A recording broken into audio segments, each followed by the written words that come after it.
Reflection, refraction and diffraction. Reflection and refraction. First we'll look at a ray of light reflecting off a plane mirror. We call the ray coming in the incident ray and the ray leaving the reflected ray. To show the angles, we place a line at 90 degrees to the plane mirror, which we call the normal. This angle here we then call the angle of incidence, I, and this is the angle of reflection. Whatever the angle of incidence, we find that the angle of reflection is the same. So, angle of incidence always equals angle of reflection, or in symbols, I equals R. This is known as the law of reflection. Now to look at refraction. A ray of light is approaching a block of glass at an angle.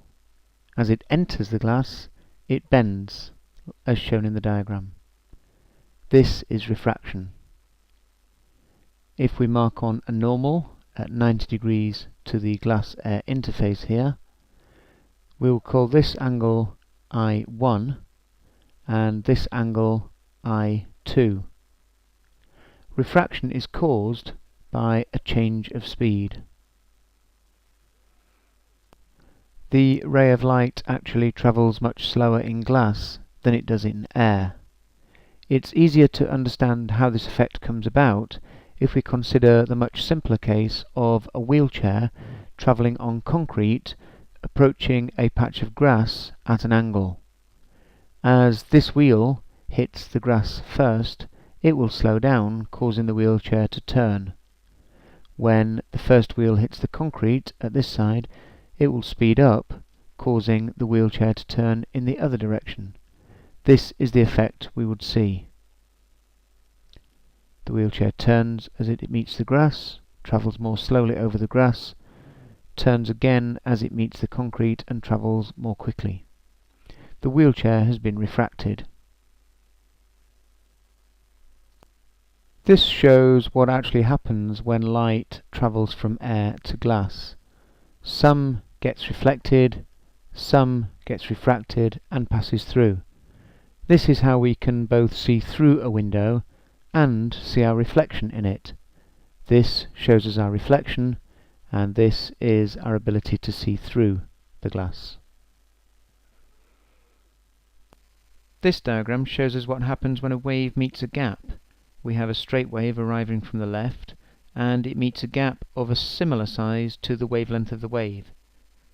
As the wave passes through, it spreads like this. This effect is called diffraction.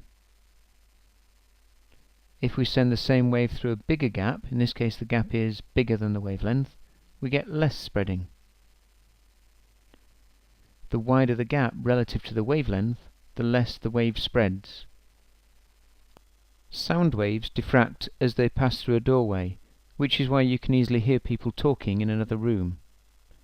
We don't tend to see diffraction of light in everyday life, because light has a very small wavelength and so would only show significant spreading if it passed through a very small gap.